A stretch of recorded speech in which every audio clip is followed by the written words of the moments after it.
كي شفت الأستاذ قال فرد تاني حسيت روحي خارج من حرب عالمية. لازم نلقاو خطة. الأستاذ بوعلام ما يرحمش. سمعت باللي راكم في أزمة، نقدر نعاونكم مقابل شوكولة فقط. شوفوا، هذه خطة النجاة 2025. هذا مخطط ولا فيلم رامبو؟ المرحلة الأولى، الأستاذ لازم يكون في مزاج مليح، نطيحوا عليه قهوة باش يغير رأيه.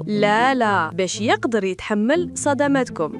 يا رب ما نطيح عليه كامل. وش هالاعتداء المنظم؟ روحي قولي الحقيقة قبل ما يولي يوزع عقوبات. أستاذ، كنا نحاول نسهل عليك باش ما تتعصبش قبل الفرض. أنا لست شخصاً يشترى بفنجان قهوة. الفرض سيبقى في موعده. وزدت صفحة 7. صفحة زايدة. الأستاذ يطور في الأسلحة. لحظات قبل الكارثة. سؤال رقم 3 سهل، فقط يحتاج 14 خطوة. 14 خطوة؟ هذا تمارين رياضية ماشي سؤال. خليني يجاوب قبل ما يجي الموت المفاجئ. أحسنتوا. الأسبوع الجاي نراجع النتائج ويمكن فرض ثالث. أستاذ، راه غير فصل واحد ماشي مسلسل تركي طويل. عودة الأستاذ بوعلام في الجزء الثالث، وما تنسوش تشتركوا في القناة.